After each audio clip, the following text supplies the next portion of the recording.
नमस्कार दोस्तों, मैं अपने YouTube चैनल प्रयास मंत्रा पे आप सभी का हार्दिक स्वागत करता हूं। दोस्तों, आज अपना लेक्चर एक नया विषय लेकर उपस्थित हूं। यदि आपने मेरा पुराना वाक्य रूपांतरण का लेक्चर नहीं देखा है तो उसे एक बार देखिए, क्योंकि हमने उस लेक्चर में रचना के आधार पर जो 3 भाग हैं उन्हीं को ही सविस्तार उदाहरण उसका वर्णन किया था। आज का जो लेक्चर है वो अर्थ के आधार पर उसके 8 भेदों का विस्तृत वर्णन करने के लिए है। तो चलिए स्टार्ट करते हैं अपना आज का लेक्चर, अर्थ के आधार पर वाक्य रूपांतरण। अर्थ के आधार पर वाक्य के जो भेद हैं ये, तो सबसे पहले हमें एक बार पुनः वाक्य की परिभाषा की तरफ चलें। तो जो वाक्य की परिभाषा है उसे ध्यान दीजिए। शब्दों के व्यवस्थित क्रम एवं सार्थक समूह को हम वाक्य कहते हैं, जैसा कि पिछली वीडियो में मैंने आपको बताया था।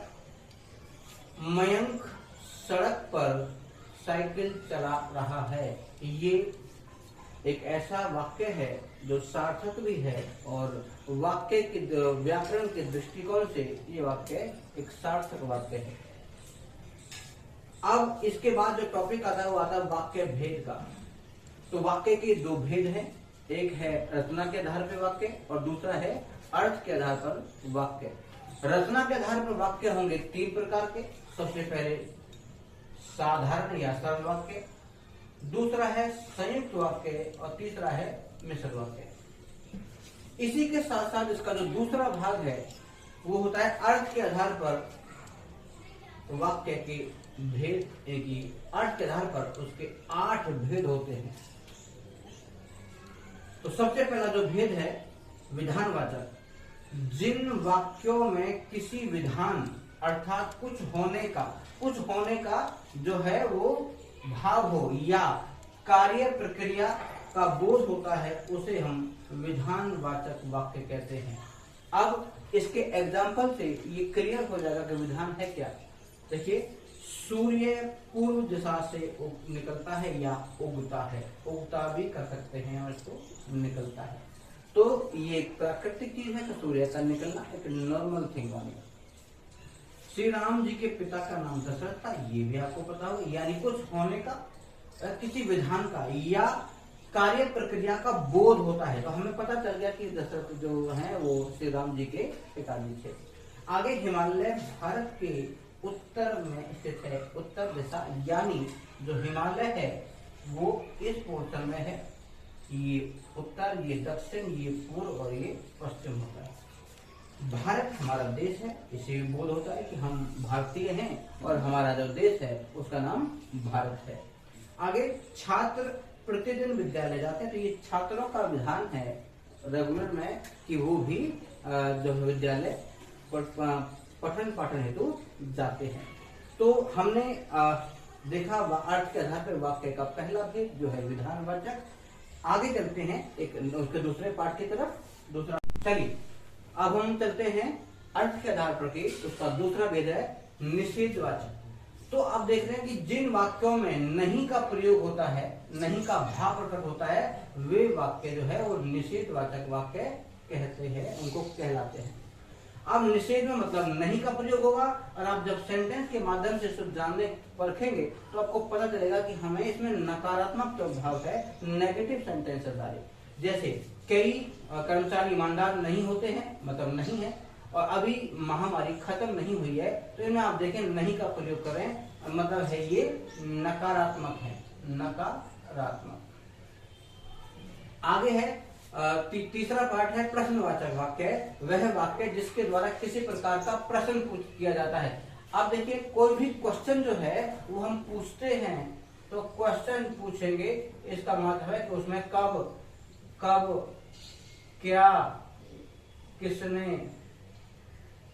कहां और क्यों भी बताया जाता है। ठीक है, कब, क्या, किसने, कहां, क्यों, किस लिए भी आता है। तो इसमें जितने भी सारे क्वेश्चन हैं उसमें प्रश्नवाचक जो चिन्ह है वो लगाया जाता है। तो चलिए इसमें एग्जाम्पल के माध्यम से इसको क्लियर करें। कृष्ण के पिता कौन थे? कृष्ण यानी भगवान श्री कृष्ण के पिता कौन थे? तो यहाँ देखिए क्वेश्चन मार्क लगा है। भारत कब स्वतंत्र हुआ, ये भी प्रश्न जो है वो लगा रखा है। और तुम यहाँ क्या कर रहे हो, वो भी प्रश्न जो सूचक हमने लगा रखा है। इसका मतलब प्रश्नवाचक चिन्ह। इन तीनों सेंटेंस के माध्यम से हमने समझा कि यदि, कब, कहाँ, क्यों, किस लिए, किसने, ये अगर कहीं वर्ड आते हो इसका मतलब है कि ये प्रश्न पूछे जा रहे हैं। इसके बाद में होता है अगला आज्ञावाचक। आज्ञा जो वाचक है वो होता है किसी को ऑर्डर पास करना, यानी हम वह वाक्य जिसके द्वारा हम किसी प्रकार की आज्ञा दी जाती है या रिक्वेस्ट की जाती है, प्रार्थना की जाती है, वह आज्ञावाचक विधि सूचक वाक्य कहलाता है। विधि सूचक को थोड़ा सा आप ध्यान दें तो ये आज्ञावाचक कहलाता है। ठीक है, आगे जैसे एग्जाम्पल के माध्यम से जाने कि हम इन चारों एग्जाम्पल में सबसे पहले आज अपनी पढ़ाई पूरी करो, मतलब ये ऑर्डर है, इसने आदेश दिया कि आप कहीं नहीं जाओगे जब तक कि आप अपना काम कंप्लीट ना कर लें। तुम यहाँ बैठो, मतलब ये भी ऑर्डर है, सिट हियर, और कृपया शांति बनाए रखें। ये कभी मंच से जब सोशल गैदरिंग में कोई अनाउंसमेंट चल रही हो और वहां पर बहुत ज्यादा हो तो वहां आदेश दिया जाता है, तो यह कृपया शांति बनाए रखें और अपना अपना काम करो, ये भी ऑर्डर है। तो चारों जो वाक्य हैं उसमें आदेश है, ऑर्डर है, तो इसका मतलब है कि ये आज्ञावाचक के सही एग्जाम्पल हैं। चलते हैं अगले पार्ट की तरफ। चलिए, पांचवा भाग है उसका विस्मयादि बोधक वाक्य या विस्मयादि वाक्य। वह वाक्य जिसमें किसी प्रकार की गहरी अनुभूति का प्रदर्शन किया जाता है और हर्ष, आश्चर्य, शोक, घृणा आदि भाव व्यक्त होते हैं। देखिए इसमें एक्सक्लेमेटरी लगता है, यानी विस्मयादि जो चिन्ह है वो उसका प्रयोग करते हैं। अब देखें, या तो हर्ष होगा, आश्चर्य होगा, शोक होगा या घृणा, इन भावों को व्यक्त करने के लिए हम विस्मयादि बोधक का जो है वो प्रयोग करते हैं। चलिए एग्जाम्पल के माध्यम से समझें कि कहां पर विस्मयादि बोधक है वो लगेगा। जैसे आहा, ये हर्ष है, आश्चर्य, तो यहां लगा विस्मयादि बोधक, ये रहा। और आगे कितना सुंदर उपवन है, आगे ये आश्चर्य प्रकट कर रहा है, अरे इतनी लंबी रेलगाड़ी, तो ये भी आश्चर्य प्रकट कर रहे हैं, तो यहाँ भी विस्मयादि बोधक लग रहा है। छी, कितनी गंदगी है, तो ये भी आप देखें घृणा के लिए है, छी मतलब घृणा। अगला छठा भाग है उसका इच्छावाचक वाक्य। इच्छावाचक, जिन वाक्यों में किसी इच्छा, आकांक्षा या आशीर्वाद का बोध होता हो। इच्छा, आकांक्षा या आशीर्वाद, ब्लेसिंग। आगे देखें उसको, उसे हम इच्छावाचक वाक्य कहते हैं। अब देखिए एग्जाम्पल के माध्यम से जाने कि क्या आपका कल्याण हो, यानी मेरी इच्छा है कि आपका ईश्वर कल्याण करे। देखिए दूसरा है एग्जाम्पल, नव वर्ष मंगलमय हो, यानी ये भी एक ऐसा एग्जाम्पल है जिससे हमें लग रहा है कि हम सबकी मंगलकारी जो कामना है वो कर रहे हैं। जब भी हम किसी से नव वर्ष मिलते हैं तो उसको मुबारक जो है वो मुबारकबाद देते हैं, तो ये भी इच्छा है। आगे क्या कहता है, ईश्वर आपको दीर्घायु करे, यानी मे यू लिव लॉन्ग, आप इंग्लिश में सुनते होंगे। इसका मतलब है कि ये समझें कि हम जिससे भी मिल रहे हैं उसको हम आशीर्वाद दे रहे हैं, ईश्वर आपको दीर्घायु मतलब आपको लंबी उम्र दे। तो तीनों एग्जाम्पल के माध्यम से हमने जाना कि इच्छावाचक में क्या है, दूसरे की कल्याण की भावना है, इच्छा है, आकांक्षा या आशीर्वाद। सातवां भाग है इसका संकेतवाचक। संकेतवाचक वाक्य यानी जिन वाक्यों में किसी संकेत का बोध होता है उन्हें हम संकेतवाचक कहते हैं। अब आप देखिए, अब संकेतवाचक है कैसे, एग्जाम्पल के माध्यम से जाने।